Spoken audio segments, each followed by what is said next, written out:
liberty, the Constitution, public policy, foreign policy, military policy, tensions in the Middle East, abortion, homosexuality, pornography, sexual ethics, media, technology, history, and America's godly heritage. We talk about anything that affects your faith, your family, or your freedom. So don't go anywhere, because Point of View starts right now.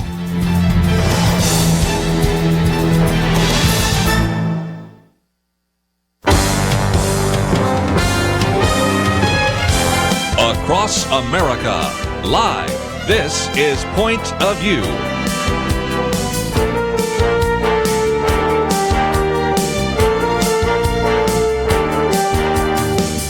And now, Kerby Anderson. Lots of topics we're going to address in the next 2 hours, but this first hour we're going to spend some time going back to a topic we've addressed many times before, world religions and cults. And you might remember an interview we did with our friend Bodie Hodge on his first book, dealing with counterfeits of Christianity. That was Volume 1. Now Volume 2 is out, Moralistic, Mythological, and Mysticism Religions. And so we're going to be talking about that as well. Bodie Hodge is with Answers in Genesis, graduated from Southern Illinois University in Carbondale, and is one of the editors of this book. Bodie, thank you for joining us today here on Point of View. Hey, it's great to be back on the show. I hear you guys are building an ark out there. What's going on? Hey, we got it built. It's pretty exciting. Boy, I was there for ribbon cutting, and right as it opened, and just seeing thousands of people come through was really exciting. I think so, and we might talk about that a little bit more later, but I did want to get into the book fairly early because I know there will be a lot of comments and questions. We're now looking at something a little different. The first book that we talked about with you, of course, dealt with the counterfeits of Christianity. These are more like the Eastern groups and cults and religions and things of that nature. So maybe for just a minute, since we're going to be talking a lot about kind of Eastern mystical religions, can you kind of give us a little bit of an overview? What are we talking about? Well, just to give the listeners an understanding of the entire book project here, we started off with what we call the counterfeits of Christianity, religions that look or act or are very similar to biblical Christianity, but then deviate. Many times they even agree that the Bible is true. For example, Islam, the Quran says the Bible is true. Mormonism, Jehovah's Witnesses, and so forth. What we're doing now is we're going into two other of the four breakdowns that we have for world religions. There was the counterfeits of Christianity. Now we're hitting the mystical religions, like Eastern mysticism, think Hinduism, Jainism, Taoism, New Age, stuff like that. We're also hitting the moralistic religions. Think of things like Buddhism or Confucianism, or even a lot of the paganistic worldviews. Now, we're actually working on the final volume that should be out this fall as well. In fact, I was sitting here editing just before the call, and we're hitting all the secular religions. Think of atheism, agnosticism, naturalism, materialism, things like that. But Volume 2 here is pretty powerful. It hits a lot of the major world religions that are floating around out there. Almost 500 pages. And again, these are books that I would certainly recommend those of you that are in the teaching profession. If you're a pastor, if you're a Sunday school leader, or those kinds of things, certainly are going to be great references, because you'll have somebody come up and say, I've heard a little bit about Wicca, but I don't know much about it. Or what about voodoo or Druidism or I've got a friend that's a Buddhist, and what exactly do they believe? And so those are going to be very helpful references on your shelf. And, of course, all of you, I think you should read these because you are going to come in contact with them. But let's see if we can maybe now get into what, at least for the moment, we're going to call the mystical religions. What separates them maybe from other religions of the world? Well, let me give you a big picture. Once you understand this big picture, you go, oh, now I understand the Eastern mystical religions. There are materialistic religions like atheism or agnosticism that say there is nothing immaterial. There is no spiritual realm. They say everything that exists is material. It's matter or energy. Now, Eastern mysticism is exactly the opposite. They say everything is actually spirit. It is all non-material. All the material you think you see is actually an illusion. Okay, so they are the exact opposite of, say, an atheist or an agnostic, where they say everything's spirit. They say when you look out, you see cars, you see buildings. They say that stuff's actually not real. You're deceived into thinking that it's real. It's actually an illusion. Instead, they say everything is spiritual. Hinduism is the primary example. That's probably one of the oldest of these models. Things like Jainism or Taoism are actually deviations, variations actually from Hinduism, that is. So that's what it is in a nutshell. They essentially say everything is spirit. That is called monism, or spiritual monism is sometimes the fancy religious term for it. Now, in that chapter that you deal with, just as a general overview, you talk about some of the inconsistencies. One probably occurs to people instantaneously, and that is if you believe everything is spirit and maybe even everything's an illusion, it fails what I call the worldview test of correspondence. That is, your view of the world does not correspond with reality. You do not see an individual saying everything's an illusion and then just walking anywhere he or she wants, because sooner or later you're going to get run over by a truck or a car or something like that. So the point is, exactly right. There are some very significant inconsistencies. And wouldn't you think that as we talk about some of those today, those would provide opportunities maybe for a witnessing opportunity? You know, they really are. They're great examples for witnessing. And, you know, that's why we do these books, by the way. You know, we're not just here to tell people, here's what these religions are and here's what's wrong with it. We want people to understand the Bible's true. The Bible is God's true religion. And, you know, standing on that and standing on the authority of God and His Word, it points to the Lord and Savior Jesus Christ. So when we point out flaws and problems with other worldviews, we want to couple that with the gospel of Jesus Christ. So these are great examples to use for that. Let's, if we can, also, just before we take a break, talk about the New Age movement, because there are a number of our listeners that will run into individuals that are Buddhist or Hindus or maybe other kinds of mystical religions or moralistic religions of some sort. But many more will probably run into individuals that have actually adopted or imbibed part of the New Age movement. And Dr. Ron Rhodes, who's been on the program with us many times before, is the one that wrote that chapter for you. Yeah, he did an excellent job, by the way. One of the things about the New Age movement is it's more of a modern form of Eastern mysticism. You think of Taoism, it goes back hundreds and hundreds of years. You think of Hinduism, it goes back, thousands of years. But New Age is actually kind of a variation of these Eastern views that have kind of floated over the United States, and it's actually become quite popular here in certain circles, especially with the millennials and some of the next generation. And they kind of hold to a pantheistic view, where, all of nature is connected to a divine or vital force kind of thing. And basically everybody is divine, that sort of thing. Very similar in Hinduism, where, ultimately things really aren't real. And, everything is spirit. I mean, believe it or not, there's a lot of kids nowadays that say, yeah, they're spiritual, but, they're not religious. That's kind of a fancy way of saying you're involved in New Age. I certainly think so. And I was just preparing a Sunday school message for Sunday that I'm going to be teaching on, and I have a little video that I was using, and really I was using it to show something about a scientific view. But in the course of the conversation, the interviewer asked one of these leading scientists, about his belief, and he said, well, I'm kind of spiritual. And I think oftentimes what they mean is well, there's kind of maybe a spark of divinity within us, and actually we're ignorant of that. And then sometimes they'll even, if they're really articulate, say, well, Jesus might have even shown us how to find that, or else yoga, transcendental meditation, Shirley MacLaine, whatever, will actually show us how to find that spark of divinity. So that is something that is showing up more and more. Even if a person doesn't even know what the New Age movement is, they're oftentimes articulating that view. So let's take a break. When we come back, one other aspect of these Eastern religions and of the New Age is this idea of reincarnation. And again, for listeners out there that say, well, nobody I run into believes in reincarnation. Well, I can take you to certain places in the country where almost everybody you would run into believes in reincarnation. The most recent Gallup survey indicates that at least a quarter of the population believes that reincarnation is possible. So how do we respond to that particular issue, and then how do we begin to understand some of these particular world religions and cults based upon mystical kinds of background? So we'll continue our conversation with Bodie Hodge, editor of the new book, World Religions and Cults. We'll come back with more right after this.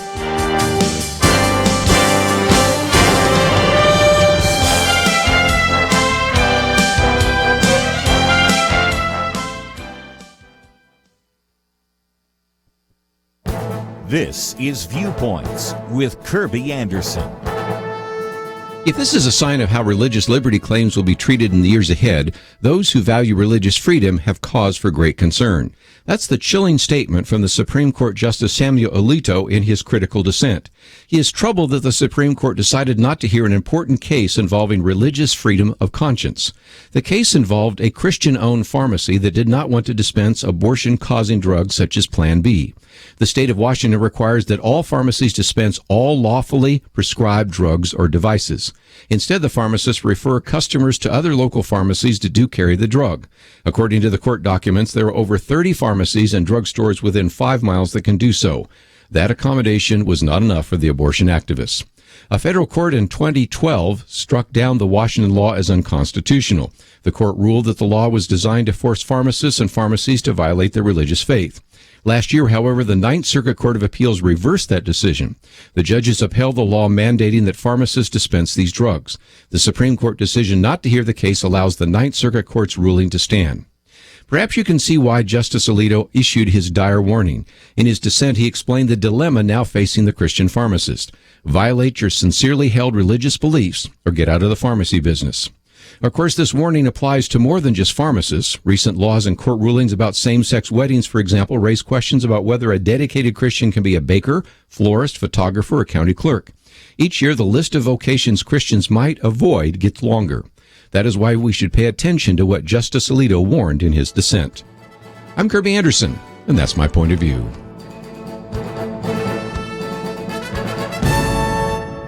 From Columbia Pictures and Affirm Films, Miracles from Heaven. How do we explain the impossible? Available now. Blu-ray, DVD, and digital HD. Rated PG. miraclesfromheaven-movie.com.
You're listening to Point of View, your listener-supported source for truth. Privileged to have with us today Bodie Hodge as we talk about the books that he has edited, and we have two out now. The first one, of course, dealing with counterfeits of Christianity. This one on the Moralistic, Mythical and Mysticism Religions, and a little bit later this year we'll be also talking with him, no doubt, about the new one on secular and atheistic kinds of faiths and religions and worldviews. So lots of very good resources available.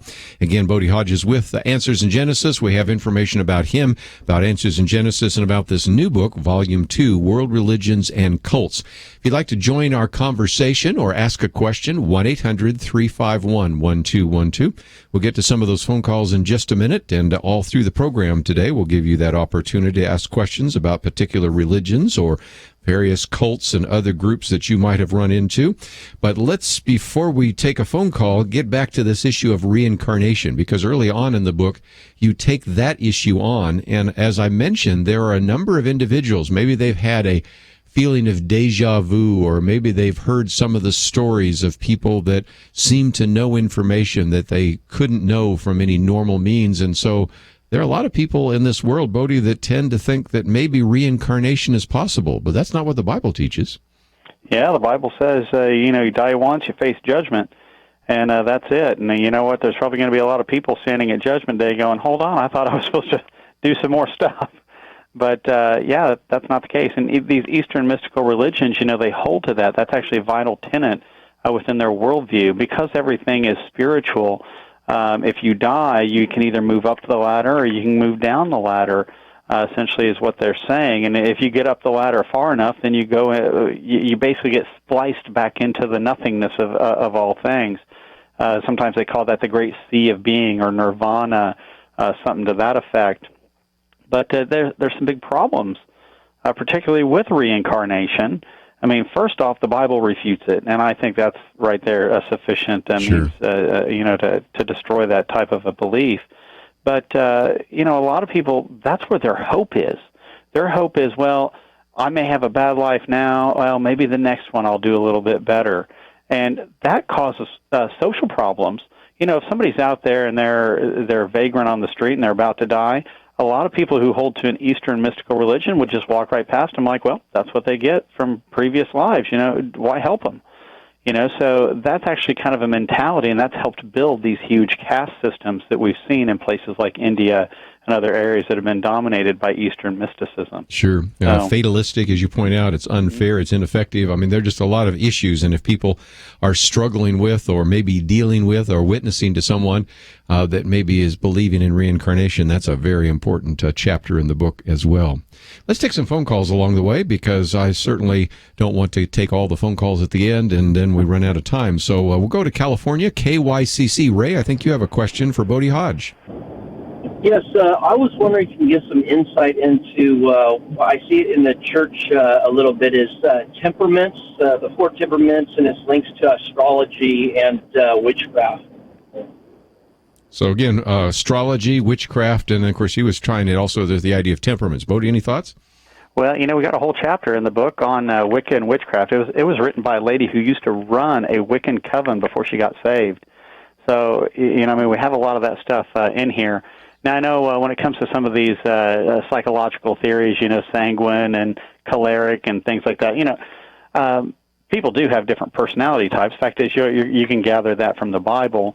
But, when they start doing the different temperaments, they're trying to kind of lay it out in kind of a specific type format. What's interesting is I've actually taken some of those tests, and I've had other people take them for me, and I'm like equal across the board on all 4 of them, which is kind of interesting. But, when it comes to things like Wicca, witchcraft, some of this paganism, believe it or not, some of those doctrines are infiltrating the church. Even a lot of these Eastern mystical religions and some of their doctrines are infiltrating the church as well. Let me just throw one out there, and this might surprise some people, but the concept of yoga. Yoga is actually part of Eastern mysticism, and it is a means that, along with the meditation, of trying to empty yourself to go back to the oneness of being, so you can move up on this nirvana scale, trying to ultimately get to a final state of nirvana. So we do see these types of doctrines. What we always need to do, though, is go back and check this stuff against the Bible. The Bible is the ultimate standard. The Bible says test everything, hold on to the good. Whenever you hear something or see something, you're like, I'm not sure about this. Let's go back and check it against the Word of God. And again, that chapter on Wicca and witchcraft, of course, you could have a whole chapter there on astrology, which he was talking about as well. But this is written by Marcia Montenegro. She's been on the program with us once by phone, and I'm familiar with her because we've crossed paths in different areas. And what's so interesting is that the hardcore witchcraft is something I think most Christians would know to stay away from. But because you have the Harry Potter books and a variety of other ideas, what I'm finding is that sometimes these ideas don't come in the front door saying, okay, this is witchcraft, which the Bible forbids, but they come in the back door or the side door, and they sneak in with a couple of ideas that people begin to adopt that aren't biblical ideas. And isn't that the problem today in terms of spiritual counterfeits? Oh, absolutely. And not just with Wicca or witchcraft or some of these Eastern religions. That can happen with any of them. They slide in the side door, and so basically the door gets open. All of a sudden you start pushing this door open a little bit more. And that's why it's really tough for us. I mean, we need to step back. We've got to compare everything against the Bible. And I think one of the biggest problems that Christians have had is a lot of Christians don't know their Bible well enough to be able to spot those types of things. And, at the ministry here of Answers in Genesis, we've dealt with this sort of thing over the years. One of the biggest examples that I could throw out there is when people take some of the secular origins accounts, things like evolution, millions of years, and they would incorporate that into the Bible. They bring that through a side door or back door as well. Next thing you know, you got whole churches that are raised up saying, well, you can't trust Genesis. Well, you can't trust Genesis. Why would you trust any of the rest of it? And so, we've been dealing with that. That's the fruition in our culture right now, where some of those pagan ideas have infiltrated the church as well. So, yeah, we've got to spot these things. Sometimes they are subtle. Let's, if we can, since you also mentioned yoga, go to your chapter on Hinduism. First thing I think people need to understand is that, physical exercise, stretching exercise is not what we're talking about. I mean, if people want to stretch, matter of fact, that's probably a very good thing. But if you want to get into what yoga is, its foundation, you have a very good chart, which I'm glad you put in the book, about the various chakras, because they believe that there are sort of energy points along your spine, and those need to be liberated. And there's a serpent power at the base of your spine. And by using either various kinds of words, which would be mantras and things like that, or various kinds of physical disciplines and exercises, you can release that serpent power. Now, when you start talking about that, Bodie, people say, well, that doesn't sound very Christian, does it? Yeah, in fact, there's usually a Christian can spot it when you start seeing that. But most people, they're just taught to make these certain sounds. They're taught to do these certain motions, and they don't think, hey, where does this come from? Or is this even a different religion? Some people might think, well, we're in a scientific age. Maybe people have done some research studies on this, and maybe this really helps. Maybe it doesn't. But they're not stepping back going, hey, what's the foundation for this? Why do people do this? And so, we've really got to step back and start to understand these things. What we're seeing in the United States is we're seeing different religions from all around the world come here as people move. The United States is a place where people immigrate to. And so as people come in, they're bringing all these different worldviews. And a lot of Christians, they're saying, well, where did this view come from? Where is this one from? Oh, maybe this is a good thing. Maybe this is a bad thing. What we need to be is discerning on it, because we're seeing it from a lot of different areas, not just with Hinduism or witchcraft. So, yeah. Well, let's take a break, and when we come back, we'll take some more phone calls. If you'd like to join the conversation today, perhaps you have a comment or a question, we'll open up the phones, 1-800-351-1212. We've talked just briefly about, just only touched on a few of those. Certainly we mentioned a little bit about Wicca and witchcraft. A little bit on Hinduism, might come back to that as well. Of course, what's the difference between a Hindu and a Buddhist? We'll get into that issue as well. And then we have animism, which is another very important aspect. And when you look at, for example, the number of people in the world that hold to either Hinduism or Buddhism, that's probably a billion people there. Animism could be another billion people. And, of course, we have more than a billion people that call themselves Christians and call themselves Muslims. So, obviously, we are talking about a rich and very diverse religious landscape. But I think it's important to recognize that Rudyard Kipling used to say, East is East and West is West. No longer. The East has come to the West. We need to understand a little bit more about many of these Eastern religions and various cults, and that's why we're spending some time today talking with Bodie Hodge. If you'd like to know more about him or about Answers in Genesis or about this book, we have all that information available on our website, pointofview.net. You can probably find this book in your local bookstore, but if not, we've given you all the links necessary so you can get a copy for yourself. And again, for those of you in positions of leadership, may encourage you to get the entire set to know more about world religions and the various cults. We'll continue our conversation and take your phone calls. 1-800-351-1212. We'll be right back.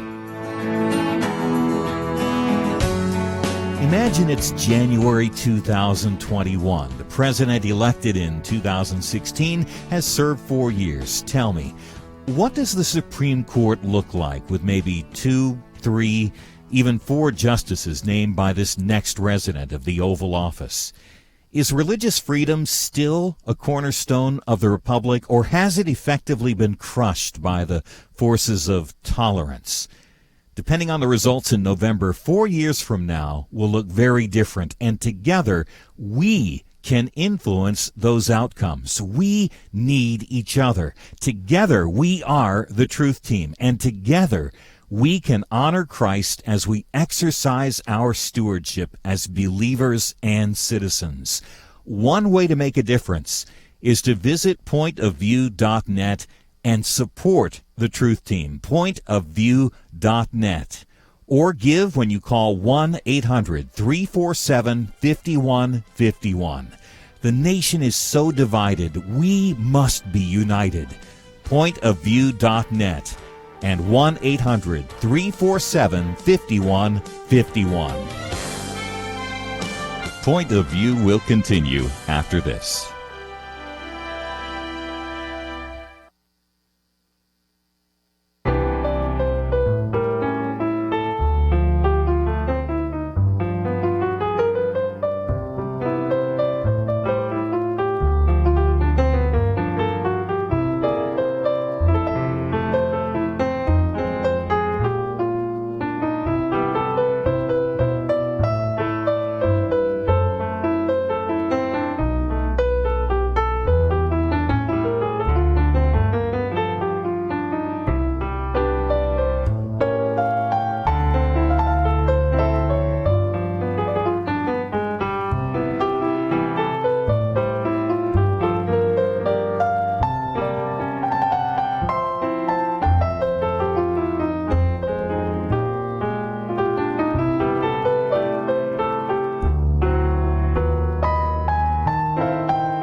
You are listening to Point of View. The opinions expressed on Point of View do not necessarily reflect the views of the management or staff of this station. And now, here again is Kerby Anderson. Continue our conversation today with Bodie Hodge as we talk about his book, World Religions and Cults, and he is with Answers in Genesis. We also have a link to Answers in Genesis, and I was noticing, Bodie, that you actually had Bill Nye the Science Guy there the other day, and apparently Ken Ham invited him, and he decided to come. Yeah, that's right. It's interesting. He kept arguing people's not going to come to the Ark, or, people shouldn't go, and he showed up on the second day it was open. So, we were pretty excited about that. That is fun. Yeah, so, again, Ken you can read all through. about that and find out more about the books and also about Answers in Genesis. And, again, people might be able to find this book in their local bookstore. Masters Books has done a great job of getting it in bookstores. But if not, we've got some links there so they can order it and learn a little bit more. If you'd like to join us, 1-800-351-1212. And maybe to set up for one of the questions I see on the screen here, let's talk about animism for just a minute, because this is something that's sort of hard to get a handle on because it's not like a formal religion. But if you go to many places, sometimes in South America, certainly in Africa, you run into animism. So what do we mean by animism? Yeah, well, animism is it's kind of a broad type of religion, I guess, if you want to put it that way. It's a form of paganism. A lot of times they do view there being some sort of supreme God, although there's no authoritative text, nothing like that.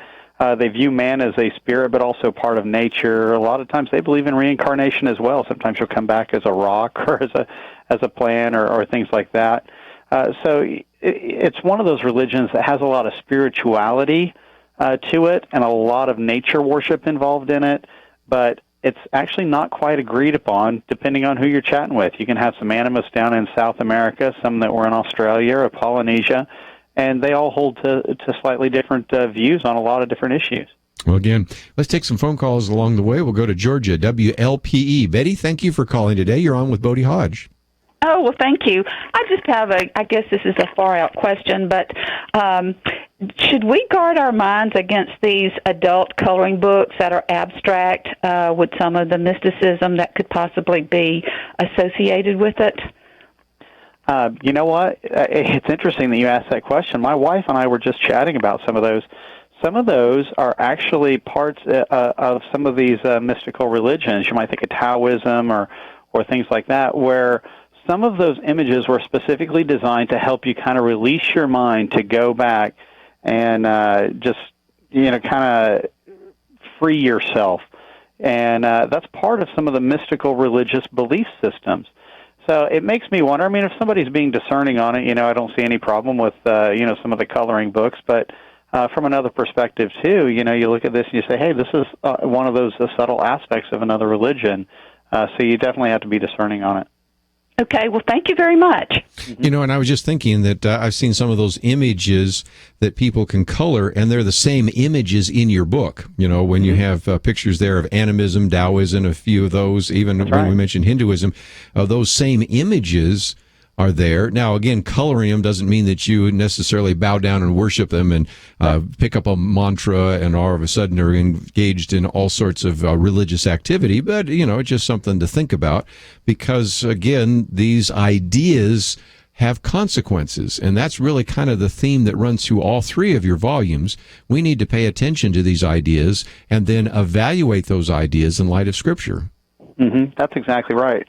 We step back and, we look at all religions, and just so that people understand, there's only two religions in the world. Even though we're addressing over about 60 world religions or so, there's only two. There's gods and not gods.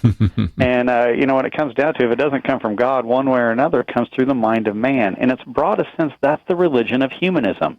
And so all these other religions are just variations of man's religion. One way or another, people have taken a belief system and have deviated from God and His Word. Some of it was very early on, going as far back as, say, the Tower of Babel. In other cases, they're more modern. And, we have to see these variations. A lot of times with the counterfeits of Christianity, it was easy to spot who took people away from the Bible. You had a Muhammad or a Charles Taze Russell or a Joseph Smith figure. But with some of these others, sometimes their ancestors were doing it. Sometimes it was a religious leader like a Buddha or a Confucius. In other cases, it's people that we've just not been kept track of, some of the ancient sages of Hinduism and so forth. But one way or another, they have deviated and taken people away from God and His Word. Something I mentioned just a minute ago, let's come to, and that is the difference between, say, Hinduism and Buddhism. I mean, most people tend to identify Hinduism as being something that relates oftentimes to India, but not exclusively. Buddhism, which is oftentimes identified either Northern or Southern Buddhism, depending on Northern Buddhism, might be something that you would expect to find in China or in Japan or Korea. Southern Buddhism, something that you would find maybe in Vietnam, Laos, Thailand, Myanmar, something like that. But what are the distinctions? Because we are seeing about 300,000 Buddhists in this country, and probably more than 1 million Hindus in this country or more. So we're going to have a chance of running into people that have Eastern religious backgrounds. And so help us understand some of the views that they might have and how, again, we could be an effective witness. All right. Well, we've kind of talked a little bit about Hinduism, with, everything being spirit. And, of course, they do have a supreme God, even in Hinduism or Taoism. Now, they also have a multitude of other gods, which are oftentimes seen as manifestations of this one God. Like in Hinduism, it's Brahman, and that's why sometimes Hinduism is called Brahmanism. But with Buddhism, it is an entirely different category. Essentially, what's happened was the Buddha had these different philosophies, different belief systems, and it is a moralistic religion. Basically, they're trying to teach you to be good. In fact, there's a lot of the morality within Buddhism is decent, but the thing is, there's no ultimate basis for it. It's really just arbitrary, just because someone said so. And Buddhism, it's got a lot of variations. You were mentioning some of those. I guess some of the big divisions, the Theravada and Mahayana, and of course there's other different Buddhist sects. Mm-hmm. A lot of times they'll share this belief system of morality, but they'll also deviate significantly, on the nature of the heavens and so forth. But really, I would suggest that Buddhism is probably the world's largest moralistic religion, and they got monks and essentially things like nuns as well. But you'll see this in a lot of movies, and a lot of Americans, I think, are heavily influenced by Buddhism in subtle ways too. How would we witness to maybe somebody that's a Hindu or a Buddhist? It seems to me that one question you sort of already alluded to is, how do you know it's true? Because just because Buddha said it, well, how do we know that's true? And indeed, that would be one. I think also maybe doing a contrast between, say, who Jesus was and Buddha was, or who Lord Krishna is and Jesus. There would be at least a couple of things that I would want to pass on to our listeners if they find themselves in a relationship with somebody that's a Hindu or a Buddhist. Can you give us some ideas on what would be a good witnessing technique? I still, the first one you mentioned, I think, is probably one of the most effective, one of the best, in my opinion, is pointing out that, hey, just because Buddha said it doesn't mean it's right. The fact is, just because Buddha's followers say it doesn't mean it's right. That's ultimately an arbitrary stance. And when something's arbitrary, that's not a good thing. See, when we start with the God of the Bible, God is the ultimate authority on all things. Ergo, He is not arbitrary. He is the absolute authority on the subject. When it comes to someone like a Hindu, they say ultimately nothing is real. Well, how do they know that? They really don't know that. They're just presuming, well, somebody else said it, so they're going to believe it. But do they live their lives this way? If a Hindu comes up and says, ultimately nothing's real, I'm you, you're me, well, then give me your wallet. Do you live that way? They don't live that way. Sure. And so what you do is you point out the fallacy of that, and then you say, hey, let me tell you the truth. Let me go back to the beginning. Let me explain to you who God is. There is a creator. He is the one who created all things. He created everything perfect. And it's because of man's sin that now death and suffering and things are imperfect in this world. In a Buddhistic worldview, why would you need morality if there was no fall? You see, in a Christian worldview, you can explain why bad things are happening, why you have to be moral in the first place, because we have an ultimate moral lawgiver. So we can use those as a springboard to lead people to Jesus Christ. And I think, too, as we look in the book of Acts, in some respects, the first century world that Christianity flourished in is very much like the 21st century world we find ourselves in today. The various world religions, the pluralistic culture.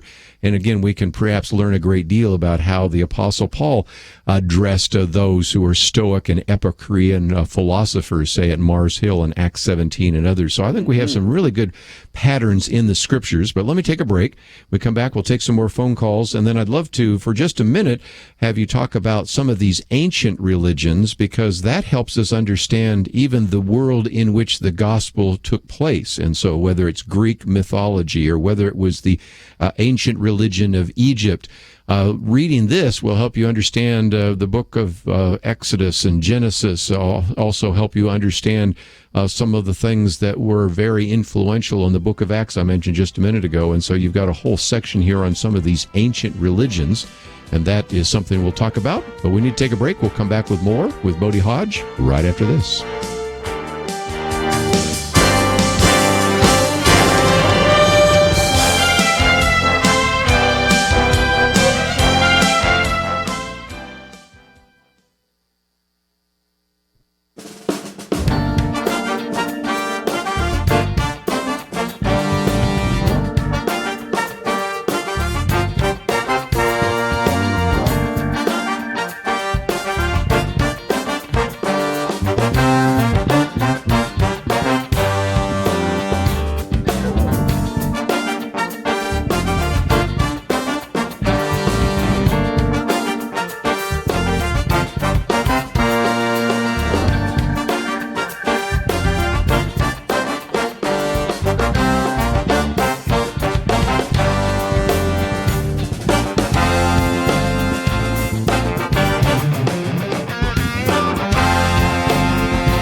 Now, back to Point of View, your listener-supported source for truth. Bodie Hodge with us for just a few more minutes as we talk about his second volume of World Religions and Cults. If you've just joined us, let me just mention that we've talked with him before about Volume 1, which are really the counterfeits of Christianity. Today we're looking at Volume 2, the Moralistic, Mythical and Mysticism Religions.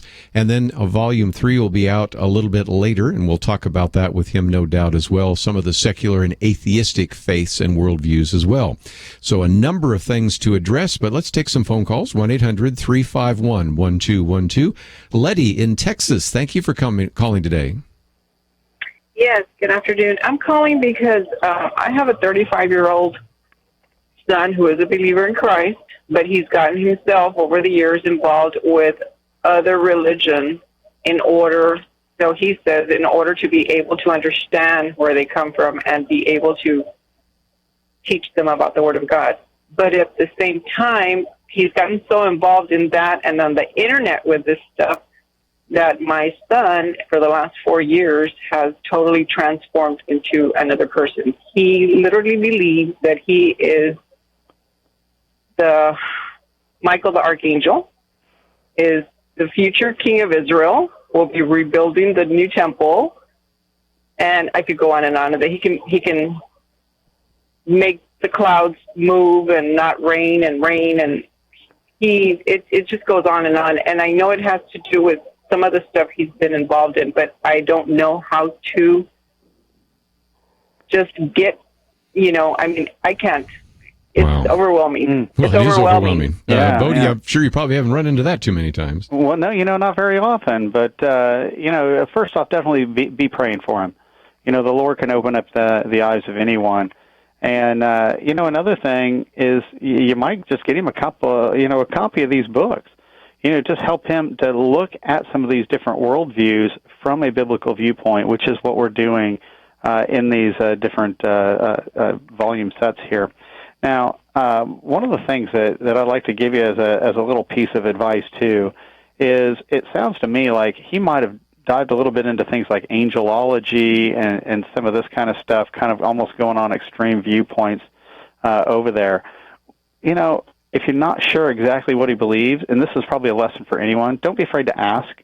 Just say, okay, what do you believe, and why do you believe this, and how do you know this is true? And what I would suggest is making sure, he's grown up with some Christianity. He's known a lot of stuff. What I would say is, hey, have you tested these views against the Bible? And always test them against the Bible, and encourage him to test them against the Bible. But, sometimes if he starts reading about some of these other worldviews and starts seeing what's wrong with them, he might see some of the elements that maybe he's bought into from these other religions and why those are wrong. Well, again, I would encourage our listeners to pray for him, because there may be more than just spiritual problems. There may be psychological ones as well, but we certainly will pray for Letty's son. And I did offer to maybe have you talk for just a minute about these ancient religions. And you have a chapter, for example, on the Egyptian ancient religions as well as Greek mythology. And I think it's helpful to read those, even though you say, well, they don't exist anymore, but it really helps you understand a little bit more about what Moses was confronting in Egypt, what Paul was confronting in Asia Minor, don't you think? Yeah, it really does. If you go back and you want to understand the 10 plagues, believe it or not, the Lord said in the Bible that he was going to enact judgment on those gods of Egypt. Well, who are those gods? What did they believe? And you'll start to see a connection between those and some of the plagues even. So, when you can put some of those things together, it is pretty fascinating. But, we hit these, Greek mythology. In fact, Roman mythology is very much a mimic of Greek mythology. So if you're looking for Roman, it's right there with the Greek. We also have Norse and Germanic mythology. We even have some of the Latin American mythologies in here. Now, here's the thing about just about all these. One way or another, they are forms of ancestor worship. A lot of these so-called gods of, the Greeks or the Germans or whoever, they're actually real people who were elevated to be gods. It was their ancestors. And the thing about most of these so-called gods is they were people who outlived everyone else, but they still died. Now, this makes sense in light of what the Bible teaches. There after the flood, the ages of people start to drop off. Shem lived 600 years. Noah actually lived 350 years after the flood. He lived to about 950 there. But then you see a drop-off. You have about 3 generations where people were living about 430 years or so. Then after the Tower of Babel, it kind of drops off to about 230 years, and it drops. Abraham lived 175, and Moses lived 120. Now, what does this do in different cultures as those ages are dropping off? You will look at a grandfather or a great-great-grandfather or a great-great-great-grandfather, and they're outliving you. So what happens is these cultures, people start looking at their ancestors saying, my goodness, are you guys immortal? Are you ever going to die? Because they'll look at a great-great-grandfather, and they're more fit than a person who's about to die. So what happens is they started to elevate some of these people to a godlike status. what's interesting is a number of these so-called gods, Roman gods, Greek gods, and whatnot, a lot of their names are actually names of some of Noah's grandsons or great-grandsons and so forth. Let me give you an example. In the Germanic Norse mythology, one of their ancient gods, his name was Tyrus. Well, that's one of Noah's grandsons' name was Tyrus. The Roman name for Tyrus was Mars. The Greek name was Ares. You see, at the Tower of Babel, some of these people came out with different names, but they were real people, and they just outlived everyone else, and then they finally died as well. So again, read that in chapter 14 about some of the Norse and Germanic mythology. Let's take at least one more phone call. We'll head to Indiana this time. Charles, you're on with Bodie Hodge. Yes, how are you today? Listen, I'm wondering why in the 21st century, with our Christian leaders talking about the Bible, regardless of your ethnicity or whatever, one of the biggest problems, you base a lot of the stuff, when I say you, I mean the discussion among the Christian churches, let's be truthful, skin color. Let's talk about skin color. And because of the fact that the Bible that I believe in, the Creator God did not create and talk about his biblical principles based on skin color. Mm-hmm. So, I don't hear any of you, I'm talking about not just you, but when I hear the discussion, it's either the Republican or the Democrats or the religious right or religious left. Mm-hmm. Let's talk about the problem we have in this country, in this century, about skin color. Sure. And we talked about in the book of Acts, it talks about the fact that we're all of one blood. Yeah. Go ahead. Yeah, absolutely. In fact, we've got other books that address that, and one book that I really want to point out is a book called One Race, One Blood. There's only one race of mankind. That's called the human race. We all go back to Adam and Eve. We all go back to Noah. In fact, I've got a genealogy through my mother's side I can take all the way back. I share the Queen's lineage. Believe it or not, I'm actually related to the Queen. I think she's my 42nd or 43rd cousin. But there's only one race, the human race. Yeah. And what Acts 17. Again, Acts 17:26. Acts 17, that's exactly, nails it right there. And what a lot of people, we've been in a culture that has conditioned us to look at skin color. And they say, look, we got black people, we got yellow people, we got white people, and so forth. No, you know what? We don't have that. You know what we have? We have people with different shades of brown. There's a pigment in our skin called melanin, and our genetics will tell us to produce either more of that melanin or less of that melanin. If you have more melanin, you're going to be darker in skin tone. If you have less of that melanin, you're going to be lighter in skin tone. And of course, there's other factors to this as well. But that's the primary factor. Sure. And we're out of time. I wish I had more time, but I think, again, mention that book one more time. Yeah, it's One Race, One Blood, and they can find it on our website, answersingenesis.org. And again, we have a link to Answers in Genesis. And again, for these books, World Religions and Cults, we've talked about Volume 1 and Volume 2. And Bodie, when the next one comes out, we'll get you back on here again. So thanks for joining us today here on Point of View. Sounds good, Kerby. God bless you. We will take a break, and then Dr. Merrill Matthews will be in studio. We'll get back into all the issues in the news, all that coming up right after this.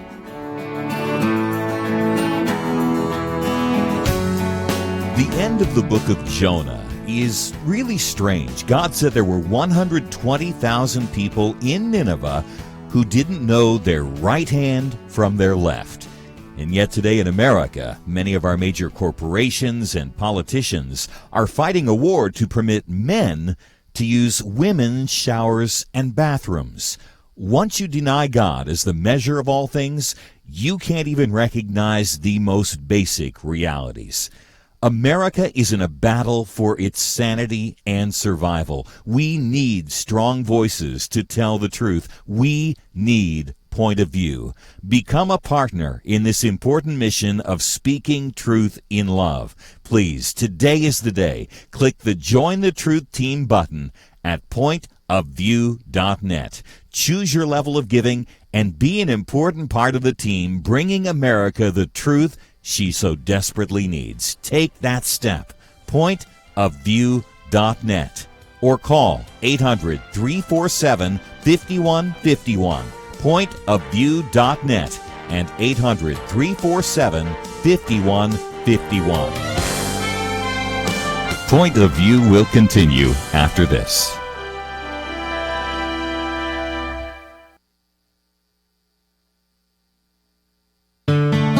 I just thank God for y'all. I listen to you every day, truly. I wanted to thank y'all for everything you do each day to inform Christian families and our community about the things we can do, and just the way you're so informative. I listen to you daily and love you guys and appreciate you so much.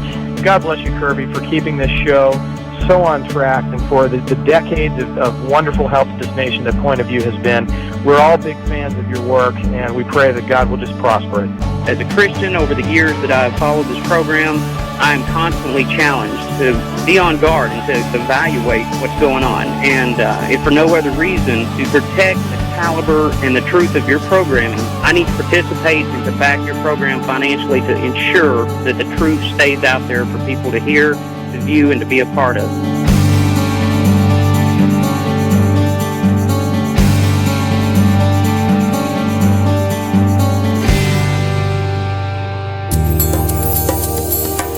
This is Point of View Radio.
Hi, this is Kerby Anderson. You know, each day we take on the tough issues and provide a biblical perspective to them. The topics we cover are wide-ranging.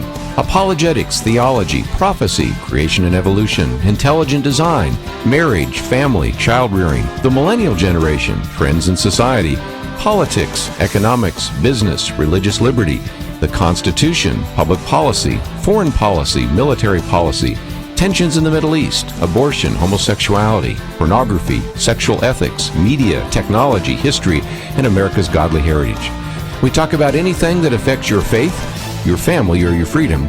So don't go anywhere, because Point of View continues right now.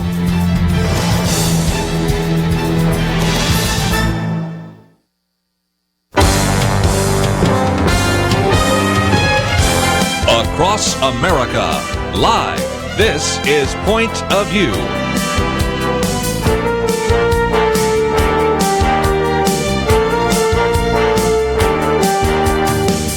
And now, Kerby Anderson. Thank you for joining me in the second hour here. We're going to spend some time really looking ahead to the Republican convention next week, as well as Democratic convention. Of course, we'll also look back to the speech that was given by the president yesterday and a variety of other issues, but certainly wanted to give you some information that might be helpful. Posted a couple of articles by our guest on Donald Trump that you can read on our website, pointofview.net. And our guest is Dr. Merrill Matthews. Individual holds a PhD from the University of Texas at Dallas and is a resident scholar at the Institute for Policy Innovation. A good friend and an individual that joins us quite often on a round table. So, Buddy Matthews, thank you for joining us today. Well, thank you for having me in, Kerby. All right. Even before we get to Donald Trump, we need to get to Mike Pence. So that's in the news today that he's a possible vice presidential nominee. Matter of fact, many people think he's the odds-on favorite. Traveled with Donald Trump yesterday. Today, the Trump family meeting Mike Pence. Sure seems like that's what's coming to fruition. And if that's the case, I would have to say that you have known Mike Pence for, what, a quarter of a century? Yeah, about 25 years now. Long time. So tell us a lot about Mike Pence. Some of our listeners in Indiana can fill in some gaps in just a few minutes. Well, Mike came from the think tank world, a group called the Indiana Policy Review, and I've been in the think tank world for about 25 years now as well. Mike did that for a while. He did a radio talk show host in the morning there in Indiana. I think he did a little television show for a while where he had guests in and interviewed him and so forth. He had me on the talk show several times. And then I actually hadn't talked to him for a few years, and then he ended up running for Congress. So he and Jeff Flake, now senator from Arizona, both came from the nonprofit think tank world, entered into the House. Jeff went on to become a senator. Mike went back to Indiana to become governor. And there's been talk for a while that Mike was interested in running for president. A little while back, some years ago, he sort of stepped up and said, no, I'm not going to be taking that. I'm not going to take that step now. But so now we're hearing that Donald Trump might be thinking about him, or that Mike's on his short list for VP. Yes. And again, that goes all the way back to the Values Voters Summit, which a couple of years ago, and you have to go back a few years, they actually selected him as their choice. And so for an individual that has been a little bit in the controversial area because of the whole issue of the Religious Freedom Restoration Act bills and things like that, in most cases, you would have to say that he checks almost every single box that the social conservatives and the so-called conservative right would want, and so might shore up some of the questions people have about Donald Trump, at least in that particular group, don't you think? Yeah, you would think if you thought that Donald Trump would listen to his vice president, you'd have to think that Mike Pence would be a good choice for that. Now, one of the questions we got off the air, and I'll open up the phones in just a minute so you can ask your questions directly, was about the fact that Donald Trump was looking at some other individuals. Of course, one is Newt Gingrich, but another one was a Democrat. And so that would be kind of interesting to have a Democrat VP with a Republican presidential nominee. Well, you remember John McCain was thinking about choosing Joe Lieberman, wasn't it? Yeah, had thought about doing that, and that would have been a Democratic senator. and had given that some consideration, but decided to go with Sarah Palin instead. Yes. Well, one of the articles we've posted here is on Donald Trump. So we'll talk about Mike Pence. And again, if you have comments or questions, we certainly do welcome your phone calls, 1-800-351-1212. But this particular one that you published recently, about less than 2 weeks ago, Donald Trump's speech on trade was packed with misleading nonsense. Tell me what you really think. But, but we did talk about the Trans-Pacific Partnership yesterday. So trade is something we've already discussed. So help us understand this, because there are some phrases that this president uses. There's some phrases that Donald Trump uses. There's some phrases that Hillary Clinton uses, and they're just not factually true. Well, I think that's generally the case now. But from the historical standpoint, Republicans prior to World War II were generally protectionists. They generally were skeptical of trade. So when Pat Buchanan talks about Donald Trump sort of recapturing the old Republican thinking on that, that's true. Yeah. The reason why Republicans don't typically hold to that protectionist is virtually most economists now think that's a bad way to go, that trade with other countries is in fact good for the economy. You may have some people lose some jobs in that, in various types of offshoring, but that overall the economy grows, and you have growth, and it's good for the economy. But what Donald Trump is doing, and we actually have two of the most protectionist presidential candidates we've seen in a long, long time. That is true. Republicans tended to be strong supporters of free trade, and Democratic presidents and candidates would sort of talk about we need to have labor protections, we need to have environmental protections, but when they became president, typically wanted to have free trade agreements as well. Yeah. With Bill Clinton being one of the best for that. Yeah. So we've moved to a real protectionist time here, and some of the things that Donald Trump is saying to try to enhance his position just really, they're misleading. When he says we've got an $800 billion trade deficit. That's the first one I'd like to get to. Go, yeah. Right. He says we have an $800 billion trade deficit. Well, that's in trade and products. In trade, we have both products and services. And we have something like a $260 billion surplus in services. We sell more services to other countries than they sell to us. That's because we're moving to a service economy, so that wouldn't be surprising. But in addition, even though that still leaves a trade deficit, a good chunk of the trade deficit, and in some years past, almost the entire trade deficit, was simply us importing oil. Yeah. It wasn't somebody beating us in manufacturing. It was us needing other countries' oil. Now that has diminished some, so that is not as big a share of the trade deficit right now. And the third thing I'll say is most economists, especially free market economists, aren't even worried about the trade deficit, because there's another side of the ledger called the current account balance. And that current account balance is investment coming back to the U.S. So whereas we sell products, other countries sell more products to us than we sell to them, but then they take that money and they come back and invest it and build factories and do other things in the U.S. With those dollars that we ship overseas, so that the current account balance essentially balances all the time. So again, that's just another one of those factors, and I'm not necessarily picking on Donald Trump per se, because he's actually repeating what you've heard lots of people talk about. Absolutely. But when you hear that $800 billion trade deficit, that's true, but terribly misleading, because as you point out, you have a fact that we actually have an actual surplus in terms of services. And then, of course, the bigger issue is that we actually do purchase oil.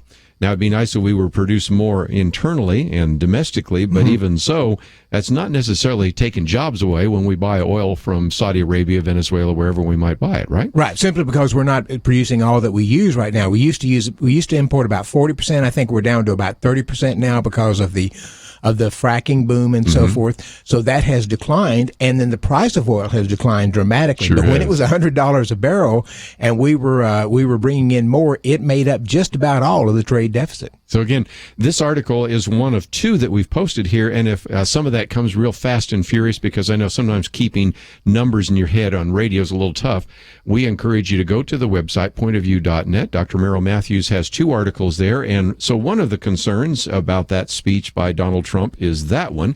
We come back, we have a few more to cover. And also, he spent a little bit of time, that is Merrill Matthews, about who does Donald Trump resemble most in terms of the presidency. I think you'll be surprised. We'll be back right after this.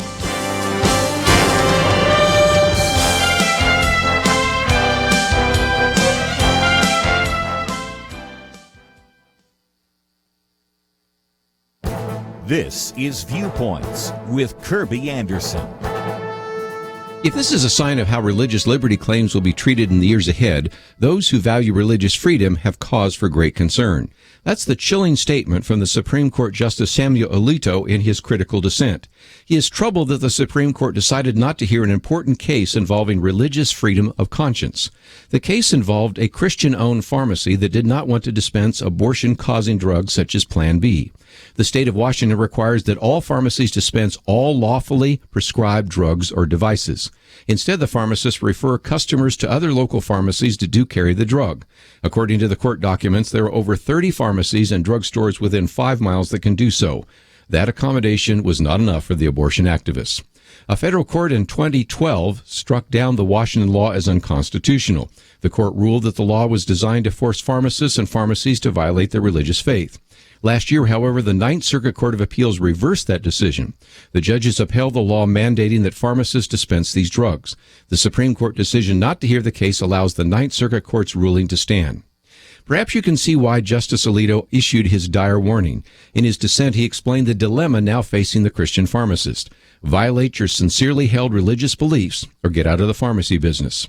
Of course, this warning applies to more than just pharmacists. Recent laws and court rulings about same-sex weddings, for example, raise questions about whether a dedicated Christian can be a baker, florist, photographer, or county clerk. Each year, the list of vocations Christians might avoid gets longer. That is why we should pay attention to what Justice Alito warned in his dissent. I'm Kerby Anderson, and that's my point of view.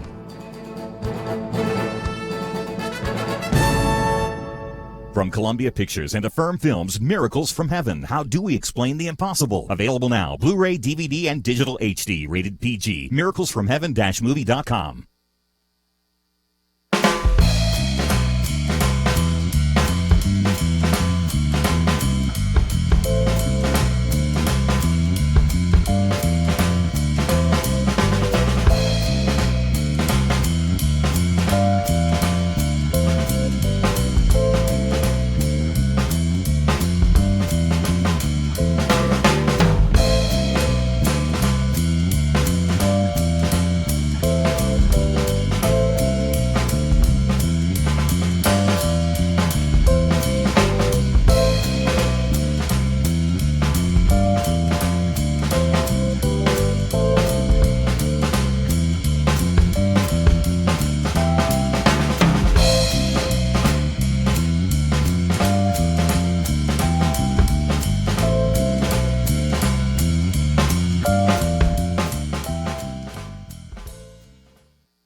You're listening to Point of View, your listener-supported source for truth. Dr. Merrill Matthews in studio with us today, and we're going to spend some time. First of all, of course, we've been looking at Donald Trump and even Mike Pence or whoever that vice presidential nominee might be. Then we're going to look at some of the platforms. Interestingly enough, today in the Wall Street Journal, William Galston, who actually served in the Clinton administration, talks about the Democratic platform Sharp's left turn. I didn't know it could get any more leftist, but it is. And at the same time, some things happening there in Cleveland, because now pieces coming out about the LGBT activists trying to hijack the GOP, the Republican platform, which has caused everybody from Tony Perkins to, and this one's interesting, David Barton somehow got manipulated into signing something that he did not realize actually was promoting, of all things, the LGBT issue. And of course, that's in the news right now. So we'll talk about some of those in just a minute. But let's finish out your article here, because you kind of take on some of the things that Donald Trump said in his speech on trade. And he's not the only one. So again, he's repeating a lot of these ideas. And I like to try to give people the facts. And another one that we've heard him talk about, and others, is the issue of globalization, that's moving our jobs, our wealth, and our factories to Mexico and overseas. What about that? Well, companies are building plants and other things and selling in other countries. They are global. They're national companies. We've got global companies around. So as I point out, when Coca-Cola builds a factory, And Vicente Fox, if you remember him, was Yeah. a Coca-Cola executive. When they built a factory in Mexico, that's because Mexicans love Coca-Cola. They actually, they like a sweeter version of it than we do, but they build it over there because that's where the clients are. Same thing's true with Caterpillar building in China. And we were pleased when Toyota, Honda, and other companies, foreign producers, build factories here and hire Americans to work here because we come closer to buying their products here if they build it here and use Americans for it. So that's just part of a global economy, and we're not going to be able to escape that. What about this manufacturing jobs issue? Because he's brought that up. And of course, Bernie Sanders, Hillary Clinton, others have as well. But what about this loss of manufacturing jobs? And part of this also gets back to our corporate tax rate. We'll get to that in just a minute. But have we really lost manufacturing jobs as much as people say that we have? Well, we did starting around 1998, but NAFTA, the agreement that Donald Trump says is the worst trade agreement we ever signed, went into effect in January 1994. Manufacturing jobs increased for the next 4 years, 4.5 years actually. They started declining right before the recession. You know, we had a recession hit in, end of 1999, beginning 2000. And if you look on the graphs that track jobs or manufacturing jobs and recession periods, manufacturing jobs always go down before a recession. Usually they lead it by 6 or 7 months or so. The manufacturing jobs drop for a while. Then when we come out of the recession, they begin to go back up again. And that's been the pattern. It did not occur in the 2000s. Manufacturing jobs continued their decline. They leveled off about the mid-2000s a little bit, but then when we hit the 2007 recession, they really dropped again. But I don't think that was because of trade agreements. It was because a couple of things. Number one, we are moving to technology. To the extent that employers are able to, they are moving more to technology in order to be, and that's replacing workers. It's faster and more efficient, and it allows workers to become more productive when they have better technology there, and that allows manufacturers to pay them more. So, but manufacturing as in terms of sales drops during the recessions, but we're actually we're selling more manufacturing than we ever have. Yeah. You know, and we've talked with Tom Pauken, who you know as well, about the fact that maybe there's some other issues, and they're kind of cultural issues. We don't value people working with their hands as much as we used to. I mean, it used to be you could take shop classes and things like that. And if people want to go and have a successful job, they think about going into high tech or Silicon Valley instead of building the next widget that people might really need. So there are some things that we need to turn around. Not all of that can be done through government, but it's something to think about. But you did have a couple of other issues there as well, and that has to do with the fact that, well, when it comes to offshore, I think Donald Trump even had a signature line of men's clothes. When you talk about offshore, didn't he open a golf course over in Scotland? He did. His line of clothes. I've seen his ties. They have "Made in China" right on the back of them. And it's amazing because the reason Donald Trump did that is he thought he was getting lower labor costs and would allow him to be able to sell his, I don't know if he discounted the price, anybody allows him to make more profit off of it. But in terms of labor costs for making things that simple, we don't have that much of a market for that here in the U.S. anymore. American workers demand more salaries, so they need to be able to work in jobs that we can pay larger salaries. So again, just a few issues that you might want to learn a bit more about. We've posted that article on our website, pointofview.net, but I thought I'd pick out one more of your articles here. Here's the president who Donald Trump most resembles. The answer is not Ronald Reagan. The answer is Herbert Hoover. Herbert Hoover. And I've said that before, and so when I've said it on air and then you wrote it, I said, well, this guy's smart. We got to get him in here to say the same thing I'm saying. Tell me why you think he reminds you so much of Herbert Hoover. Well, there were several reasons. Number one, Herbert Hoover never held elective office, and Donald Trump hasn't ever held one. Herbert Hoover was a very successful businessman, and he was considered an excellent manager. He made a lot of money for his day, and people looked at that and said, you know, we need somebody who's a good manager out there who knows how to take care of business, bring that business mind in here to the federal government. And so he was elected in 1928, took office in March 1929, about 6 months before the crash, which I don't think that was his responsibility. He just got saddled with it. Yeah. He got saddled with it, but the economy started coming back shortly after the crash. But I think some of the policies that he implemented, including the most protectionist bill we have ever had in our country, He signed that in Smoot 1930. Smoot Hawley. Yeah. And economists generally agree that some of the things that Herbert Hoover did actually exacerbated and prolonged the recession into the time of FDR. He also didn't want foreign entanglements. And he didn't want foreign entanglement. And you really are starting kind of hearing the America First theme of Donald Trump, and of course also was real big on infrastructure spending. That's why we have the Hoover Dam. And then he had turned somewhat anti-immigrant, and as by an executive order, signed the most sweeping executive order with regard to immigration we had, which essentially nearly stopped immigration into the U.S.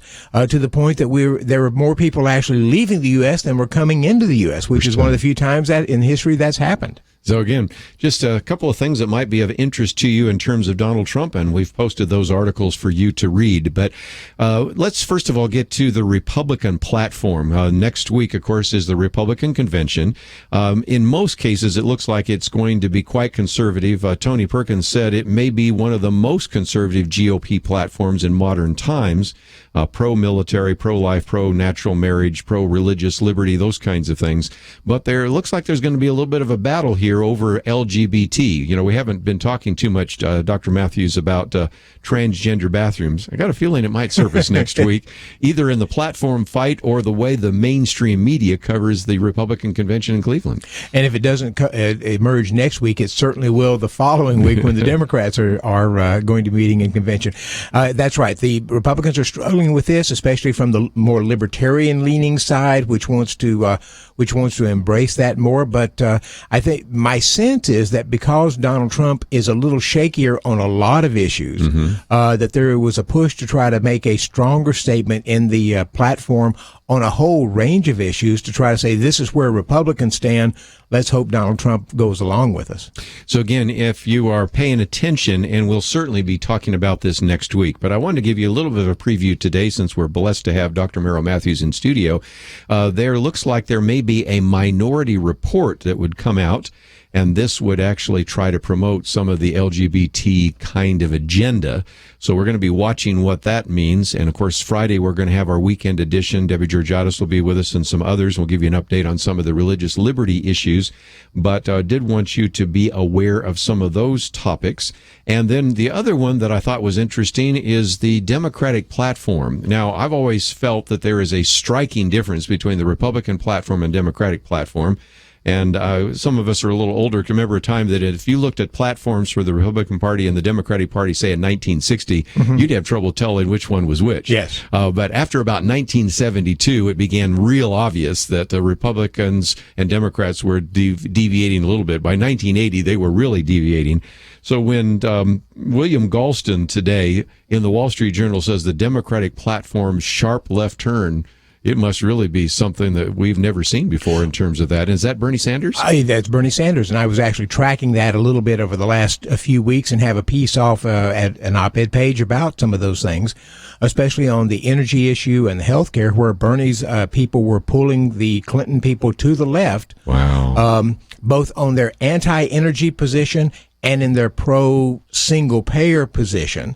And so Hillary's moved a good bit on that. And you know, there had been sort of the general sense that once she sort of secured the nomination, she might move back to the center. Not true, at least on the platform. Well, we'll talk more about that, but we'll also open up the phones. I think many of you have comments.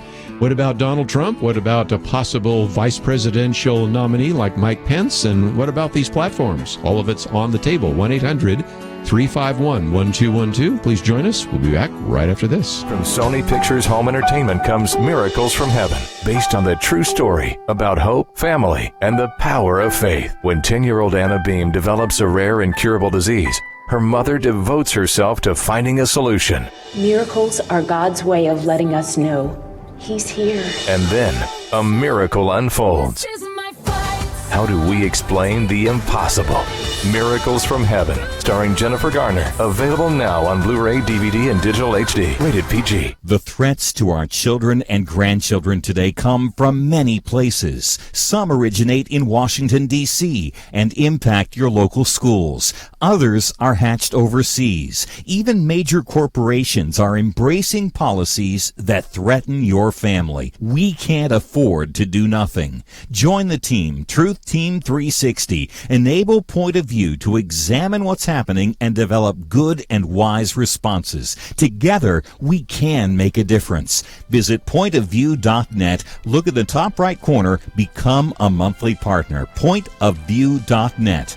Or call 800-347-5151. 800-347-5151. Point of View will continue after this.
You are listening to Point of View. The opinions expressed on Point of View do not necessarily reflect the views of the management or staff of this station. And now, here again is Kerby Anderson. Open line if you'd like to join our conversation today. In studio with us, Dr. Merrill Matthews. But if you have a comment or a question about Donald Trump and his possible vice presidential nominees, we certainly would welcome those calls. 1-800-351-1212. Also talking about the Republican platform, the Democratic platform. We'll get into in just a few minutes if we have some time. Discussion of the memorial yesterday for the slain Dallas police officers. So if you'd like to join us on any of those topics, 1-800-351-1212. Let's head to Missouri first. KNEO. Joyce, thank you for calling today. Yes, there is a report out there circulating around, and I guess it was on YouTube, that Donald Trump was considering two Democrats to run for his vice president. And I would like to know, do you have any information on that? Is that a true report, or is that just some more garbage floating around? Well, one of those individuals, because they were saying the other day, and Buddy helped us out, but I think they were down to three. And of course, we mentioned Mike Pence, and I mentioned Newt Gingrich real briefly. But another one would be Lieutenant General Michael Flynn. And so he has headed up the Defense Intelligence Agency and has actually been an advisor to Donald Trump on some of the foreign policy issues. And he has been a lifelong Democrat. So now that we're down to probably just those three, now they could surprise us. Yes, one of those three is a lifelong Democrat, Michael Flynn. I think that's right. And I believe Michael Flynn is now pro-choice, so he's made that statement. Is that not? Yeah, I think you're right on that, yeah. And so, but I would be surprised if he would be the choice. At least Donald Trump had said he wanted somebody who knew Washington. And a general doesn't necessarily know Washington in the way that somebody who's been in the House or the Senate does.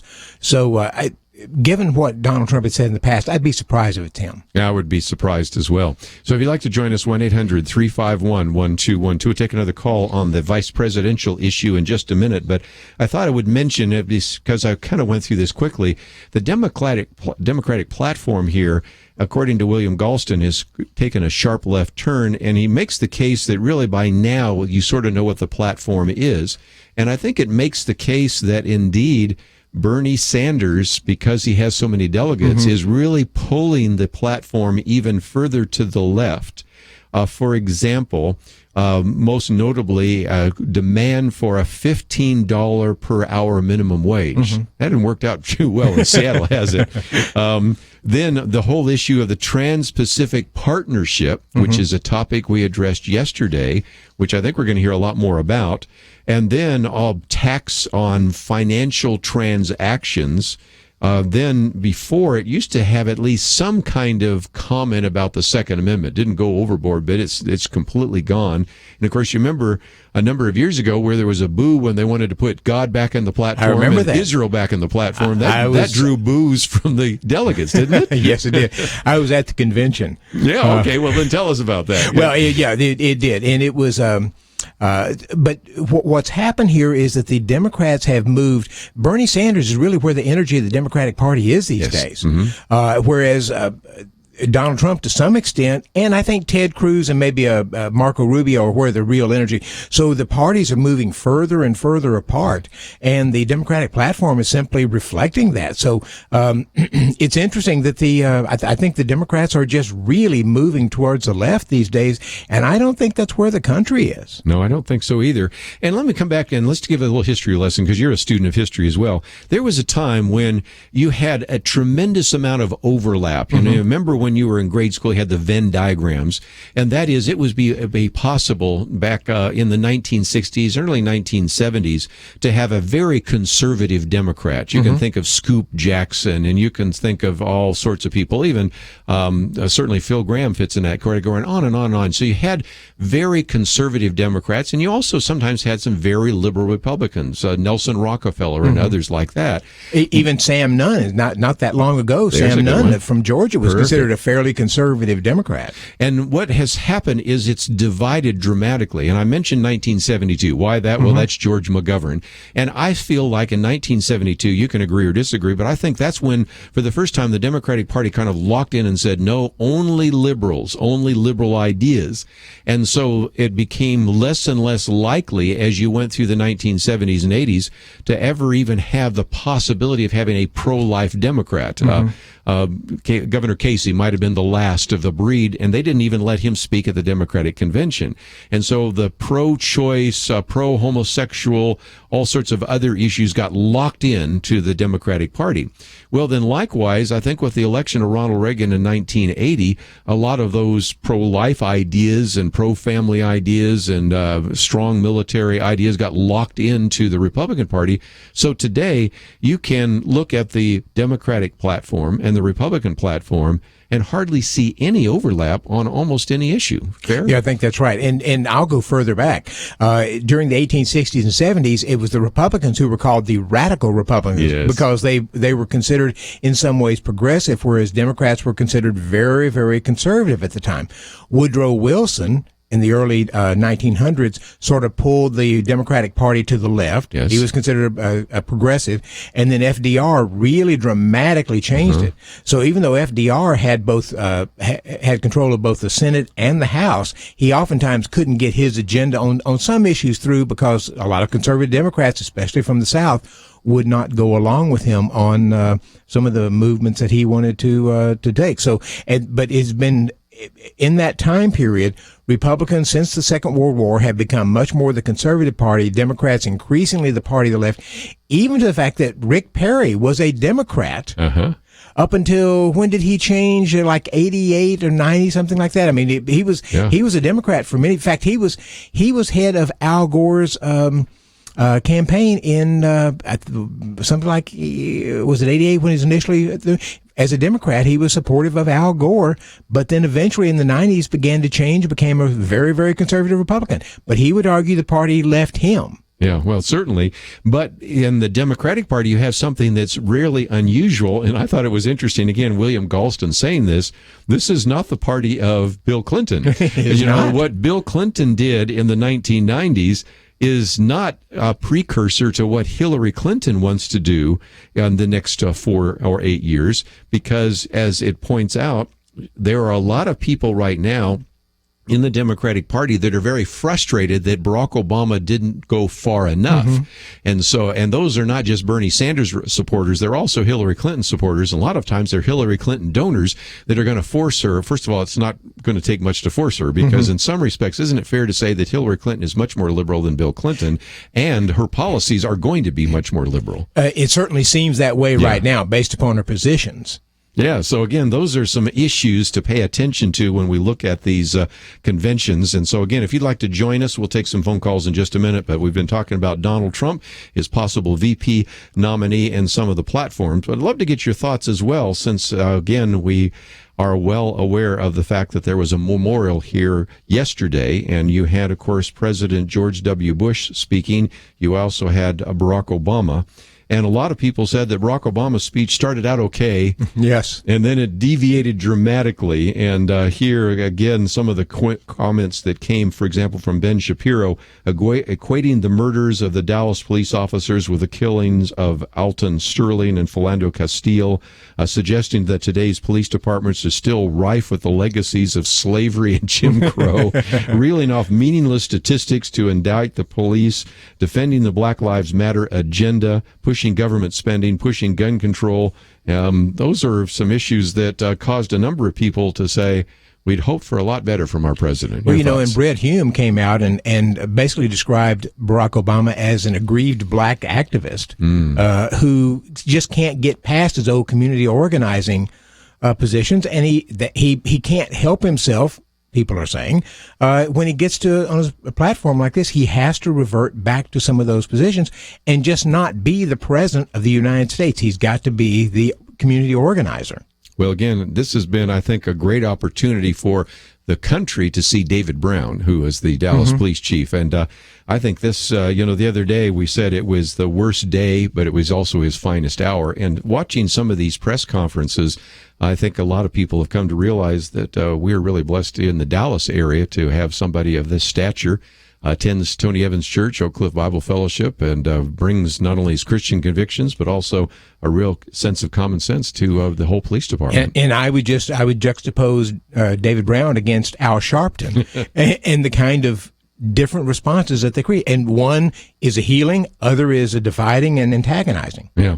Well, let's take a break. And if you'd like to join us, we certainly have put a lot of issues on the table today. Wanted to give you a brief overview with what we think is going to happen in the next 2 weeks, because next week, of course, is the Republican convention in Cleveland. Then we have the Democratic convention in Philadelphia. Of course, yesterday we had the memorial for the slain police officers. And if you'd like to join us with your comments, let's open up the phones again. 1-800-351-1212. We'll take some of your calls right after this.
Now, back to Point of View, your listener-supported source for truth. We have a few more minutes. In studio with us today, Dr. Merrill Matthews, and we've talked about the presidential race and Donald Trump and also his VP nominee, as well as the Democratic Party platform and the Republican Party platform.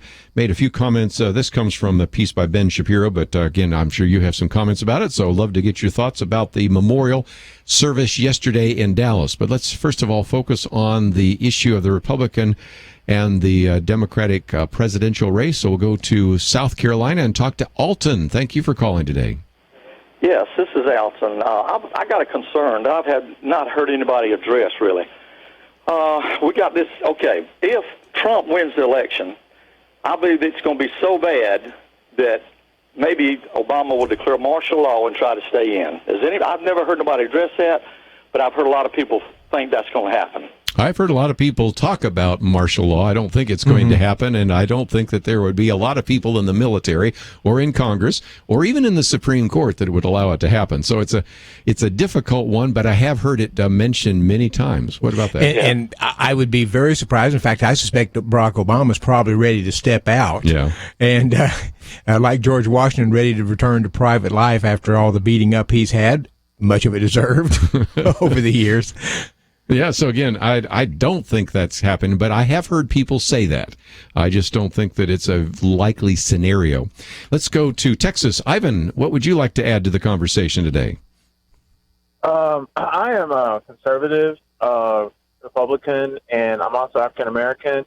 Sure. And I don't agree with most of the policies of our current president, but I do really, as an American citizen and as a Christian, I believe that we as Christians should respect the office, if not only the man. And well said. I really, That's good. That's good. I do listen to a lot of talk radio, and what really gets under my skin, and kind of convicts me a little bit, is when I hear references about our president, and they, like you, when you referenced the memorial service yesterday, you mentioned that former President George W. Bush was there and he spoke. And then when you mentioned the president, you just said Barack Obama. I think that is a dishonoring reference to our president, and we are called by the Bible to respect those who are put in authority before us, even though if we don't agree with them. Sure. And that might have been a slip on my part, but if you've listened to the show, you know that I oftentimes and most often refer to him as President Barack Obama, and you can find commentary after commentary where I do mention him, and I either refer to him as the President or President Obama. But look, it's, again, your admonition is something that we should recognize, because we are to obey those in authority. We are to respect the office of the presidents and whoever that might be, and we are to pray for those in office. But I will say it's a standard journalistic practice to say, in your first reference to the president, you say President Barack Obama, President Obama, and then thereafter you either use the last name or you use Mr. Obama. You don't typically use the president in front of his name every time in standard journalism. And I know when I write pieces, and I assume you do as well, the first reference, you mention the title, and then from there on you don't. So I'm sure we've said President Obama here a few times, and so then if I say Obama or the president, I feel like I'm justified. Yeah. Well, Ivan, I appreciate that. I'll take that admonition to heart, and I appreciate you sharing that with us today. Thank you. Let's take another phone call real quickly, and we'll go to I guess it's South Dakota this time. Al, thank you for calling. Yes. I got a couple of things. One thing that bothers me a little bit is the Republican Party dividing itself. They say that Lincoln said the house divided can't stand. Well, the Republican Party is dividing itself so bad that it's not going to be able to stand up against Hillary. And consequently, with the Hillary getting in, we're going to have a Supreme Court that's going to be totally 100% opposite of what the Christian Judeo system is all about. And being a Christian myself, I believe that we need to have a president in there that's going to put the right people into the Supreme Court. And not only that, if we need somebody that's got the backbone to stand up against racial things, as far as I believe that Black Lives Matter is a racial group. It's not a group that's going to be helping the problem that we do have. And we need somebody in there with a backbone. I just heard your other caller. I do believe that and support and stand behind. I'm a veteran, Vietnam. I stand behind the president and respect the office. I do not respect President Obama or his Black Lives Matter, and he has really fueled the fire as far as I'm concerned. as far as the Black Lives Matter group goes. So I just want to say that we need to get behind the Republican, whoever he is, and I believe Trump is going to be the nominee after next week. So anyway, that's what I got to say about it. Well, that's good.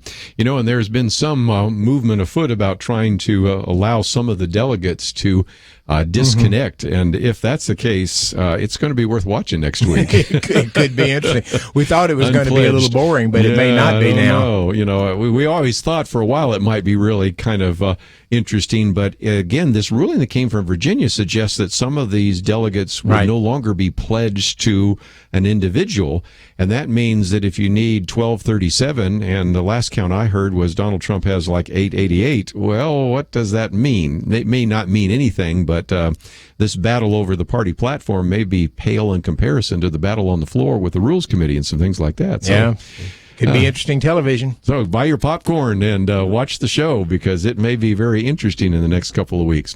Dr. Merrill Matthews, let's for just a minute mention some of the resources that people can get by actually connecting up with you, because we have a link to some of the material that you have available, and I would certainly want to encourage people to go to ipi.org. We'd have a link there, but talk about the Institute for Policy Innovation, and if people want to read all of your articles, where can they find them? Well, IPI was created nearly 30 years ago. It's a nonprofit, nonpartisan research institute, commonly called a think tank, and we work on a range of different public policy issues, including taxes, healthcare, welfare, entitlements, technology, communications, and so forth. And we make all of that information available on our website, free for anybody who wants to come use it and refer to it. Well, and again, I would have to say that anybody that's got questions, especially about healthcare issues, you have done such a great job there. And actually, an individual used to be a person in an office next to you, Dr. Burgess, and a few others. You're the people that I go to when I want to understand about healthcare policy. So again, you write a lot on those issues. But again, don't forget, we have posted these articles today by Dr. Merrill Matthews, one on the trade speech that was given by Donald Trump, and then one on here's the president who Donald Trump most resembles. And so those are articles we've posted on our website, but also if you click on the picture where Dr. Merrill Matthews is, you'll find the Institute for Policy Innovation, ipi.org. Dr. Matthews, thank you so very much for being with us today here on Point of View. Always good to be with you. We have all sorts of resources available to you. We still encourage you, if you want to contact your member of Congress about religious freedom, we have that. And of course, that's related to the Conscience Protection Act. Vote on it today, but it doesn't hurt even after the fact to let them know how you stand on that. My commentary today is on the issue of religious liberty, and it's one that is a cause of great concern because it comes from the statement from Supreme Court Justice Samuel Alito, saying if this is a sign of how religious liberty claims will be treated in the years ahead, those who value religious freedom have cause for great concern. And it has to do with that Christian-owned pharmacy that we talked about that did not want to dispense abortifacients. And so, again, we have all sorts of information available on these very important topics of religious liberty, as well as the platform and the presidential elections, all available on the website, pointofview.net. I want to thank Andrew, Catherine, and Shamila for their help behind the scenes. Have a great day, and we will see you back here tomorrow.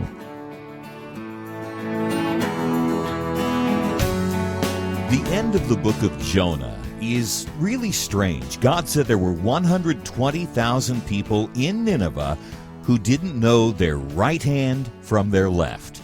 And yet today in America, many of our major corporations and politicians are fighting a war to permit men to use women's showers and bathrooms.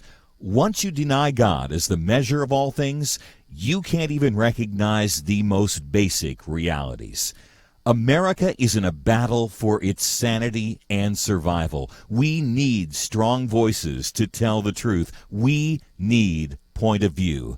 Become a partner in this important mission of speaking truth in love.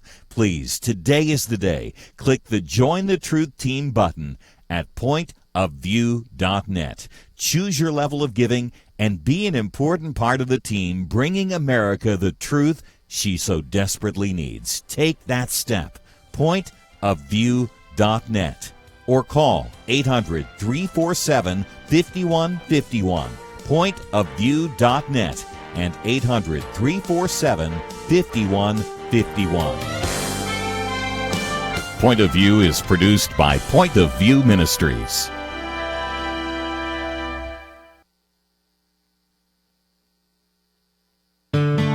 I just thank God for y'all. I listen to you every day, truly. I wanted to thank y'all for everything you do each day to inform Christian families and our community about the things we can do, and just the way you're so informative. I listen to you daily and love you guys and appreciate you so much.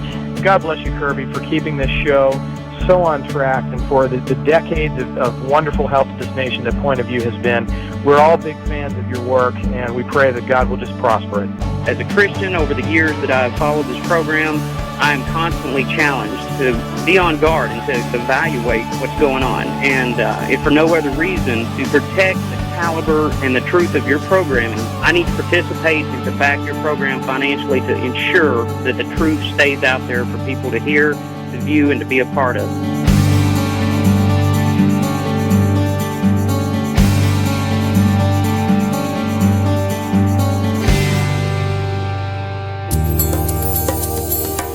This is Point of View Radio.